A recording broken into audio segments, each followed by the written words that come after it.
तो उस लिहाज से मैं आया था देखने आज, और मैं अनाज से कहा देखिए मैंने बहुत सारे प्रदर्शनी देखी है, बट फिर मेरे से हमें उस किसानी परंपरा से जुड़ना चाहिए। हाँ, ज़रूर ऐसा। जो हाँ महंगा है, महंगा से मतलब है 400 रुपये क्या आता था, बड़ी बड़ी गाड़ियाँ होती उसके पास, तो हमने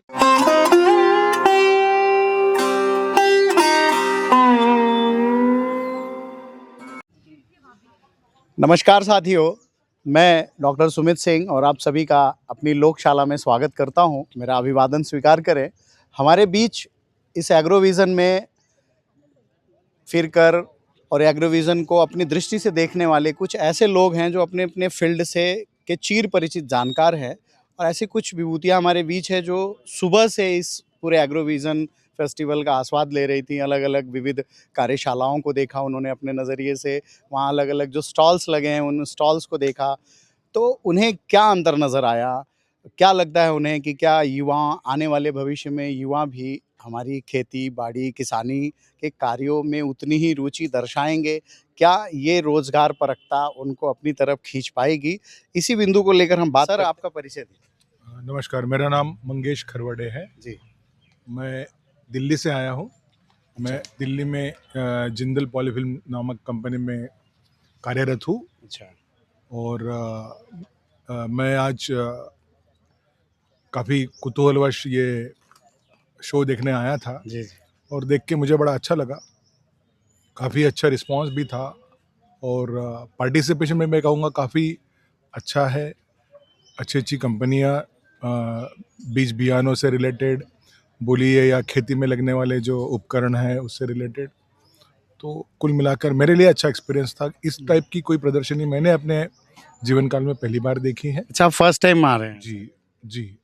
तो सर, आप तो वहाँ खेती किसानी को लेकर या एग्रो से संबंधित एग्रीकल्चर को लेकर क्या है सोच? देखिए, ऐसा है कि आखिर इंसान हम जो भी करते हैं, जी जी। अपना व्यवसाय करते हैं या नौकरी करते हैं, आखिर हम अपने पेट पानी के लिए करते हैं, और किसान हमारा पेट चलाता है। तो उस लिहाज से किसान के बारे में मैं हर किसी का एक अच्छा भाव ही होता है। अन्नदाता है भाई। अन्नदाता, बिल्कुल सही कहा आपने। मुझे याद नहीं शब्द आ रहा था, आपने मुझे सहायता की, धन्यवाद। और बेसिकली धीरे धीरे हम जो देख रहे हैं ना, कि मैंने ये महसूस भी किया क्योंकि मैं औद्योगिक क्षेत्र से पिछले कई सालों में कार्यरत हूँ। इसमें किस्सा मुझे याद आ रहा है कि मैं 2 साल कोल्हापुर एक जगह है महाराष्ट्र में। हाँ, कोल्हापुर काफी समृद्ध क्षेत्र है। समृद्ध क्षेत्र है और खेती बाड़ी करने वाले काफी हाँ, लोग हैं। एक आइडियल है भारत के लिए। जी, और वहाँ गन्ने की खेती आपने जी, सुना जी। होगा, काफी मशहूर है। जी जी। तो मैं वहाँ पर एक बिरला ग्रुप कंपनी में कार्यरत था। तो वहाँ के जो जो लेबर जो मतलब क्या बोल सकते हैं उसको, श्रमिक वर्ग था, जी जी। उनकी एक शिकायत थी, क्योंकि मैं जिससे भी पूछता था वो अपने घर से बड़ा सघन था। वो ऑफिस में बुलेट से आता था, मतलब काम अपने कार्य क्षेत्र में बुलेट लेके आता था, बड़ी बड़ी गाड़ियाँ होती उसके पास। तो हमने कहा भाई, ये इतना आप अच्छा कमाने वाले छोटी नौकरी क्यों कर रहे हो? अच्छा। तो उनका जवाब बड़ा अचंभित करता था कि बोले, सर आजकल खेती करने वाले को लड़की कौन देता है, अच्छा, खेती करने वाले को। हाँ, ये भी एक समस्या है सामाजिक। इसलिए बताना पड़ता है कि हम नौकरी करते हैं। और बहुत सारे लोग फिर उनकी शादी होने के बाद 1-2 साल नौकरी करने के बाद फिर अपने अपने कार्य में लग जाते थे।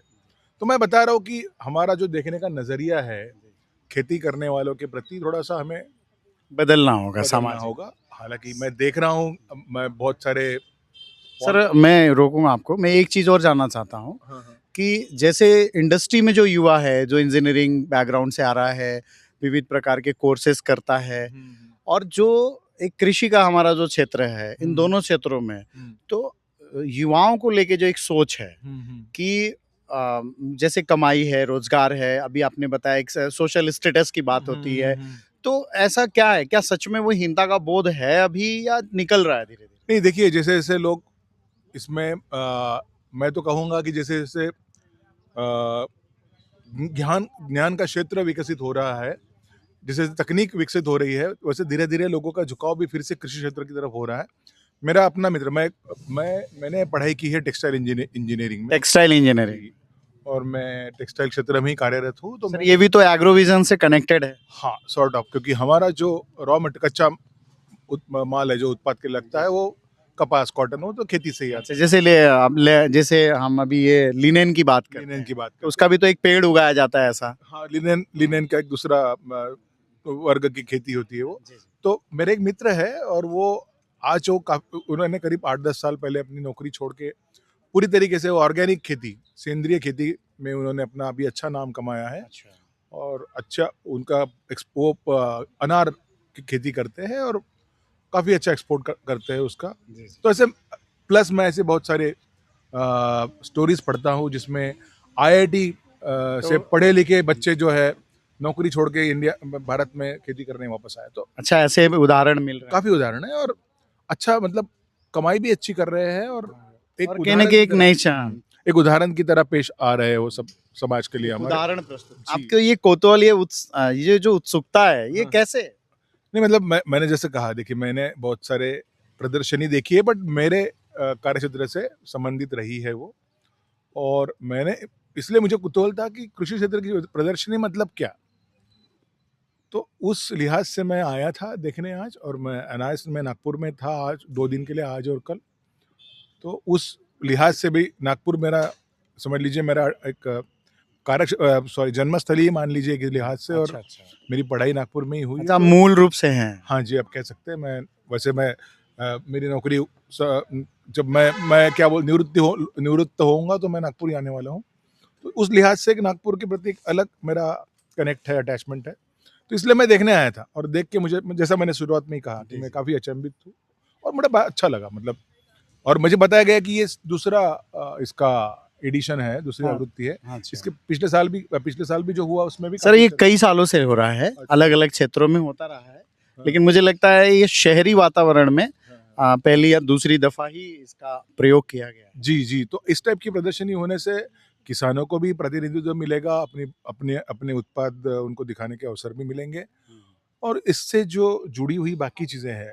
यानी घरेलू उद्योगों को कुल मिलाकर एक उत्साह हाँ, का वातावरण नजर आ रहा है। बिल्कुल। तो मैंने देखा काफ़ी अच्छा पार्टिसिपेशन भी है एग्ज़िबिटर्स की तरफ से भी और जो प्रदर्शनी देखने आ रहे हैं उनकी तरफ से भी। तो आप पूरा घूम पाए सर सारे स्टॉल्स? नहीं ऑनेस्टली नहीं अभी क्योंकि समय मैं में दर्शकों को बता दूं कि आपको अगर मेले में आना है, फेस्टिवल में, तो आपको पूरे कम से कम एक दिन आपका रिजर्व रखना पड़ेगा, क्योंकि इतनी ज़्यादा विविधता है वहाँ की, सारी चीज़ों को समेटना एक दिन में भी संभव नहीं है। यही अनुभव हम सर के माध्यम से जान रहे हैं। खरवड़े सर, आपका बहुत बहुत धन्यवाद। तो साथियों, हमारे बीच छत्तीसगढ़ से विराजे और गोंदिया से एक मैम हमारे बीच आई हुई हैं। गोंदिया काफ़ी खेतिहर इलाका रहा है धान की खेती के लिए, और छत्तीसगढ़ तो धान का गढ़ कहा जाता है, कटोरा कहा जाता है हमारे देश में। तो एग्रोविज़न को इन्होंने कैसे देखा, कैसे जाना अपने नज़रिए से, हम बात करते हैं सबसे पहले। मैम, आपका परिचय दीजिए। आरती चंद्रवंशी, अच्छा, आप कहाँ से हैं मैम? छत्तीसगढ़ से, कवर्धा जिला। कवर्धा जिला से हैं, वाह।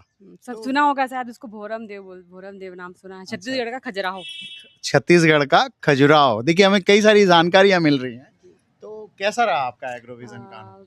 पहले बार ही आई ऐसे किसी प्रदर्शनी में, बहुत अच्छा था। सब चीज, बहुत सारा शॉपिंग किया हम लोगों ने। अच्छा, मैं देख रहा हूँ हाँ, काफ़ी कुछ और लिया। खेती से तो बचपन से जुड़े हैं, क्योंकि मेरे जो मम्मी पापा है, दादा दादी, सब खेत से ही रिलेटेड है। यानी खेती पुरानी करते हैं। यादें हाँ, ताज़ा हो पुरानी रही हैं यादें यहाँ ताजा से। हो गई। मतलब बहुत ही अच्छा एक्सपीरियंस हाँ, रहा है। उत्साहित नज़र आ रहे हैं हाँ, आप। हाँ। अच्छा लगा, कभी-कभी करना चाहिए ऐसा। अच्छा। और सभी पौधे वगैरह देखे बहुत दिनों के बाद, जो गाँव खेड़े में मिलते थे, जब उनको देखने को भी नहीं मिलते, हाँ। तो वो सब देखने को मिला। ऐसा लगा क्या देख के कि फिर से हमें उस किसानी परंपरा से जुड़ना चाहिए? हाँ, ज़रूर ऐसा ही लगा। लग भी रहा था कि कुछ-कुछ खरीद लें क्या, बीज वगैरह कुछ अपने घर में कर लेंगे, पर लेकिन स्पेस लगाएंगे कहाँ, है ना? स्पेस नहीं है घर पे, क्या करेंगे, वरना तो फिर पूरा बागवानी बना देती। दर्शकों को बता दूं कि शहरी जीवन मतलब हमें कितना काट देता है हमारे मूल जीवन से। धन्यवाद ma'am, thank you. Aarti ma'am आपका।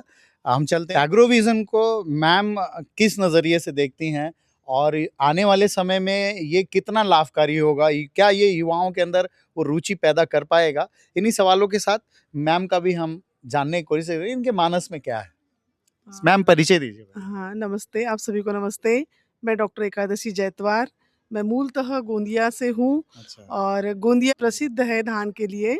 चावल की खेती हमारे यहाँ होती है, और जो अभी जो ये एग्रोविज़न जो यहाँ लगा हुआ है, तो इसमें मैंने देखा, कल हम पूरा घूमे हैं, और हमने देखा है कि बहुत सारे धान की जो बीज के जो प्रकार है और खेती के जो संसाधन है वो बहुत भारी मात्रा में यहाँ पर दिखाई दिए हैं। मैम मैं और- रोकूंगा आपको।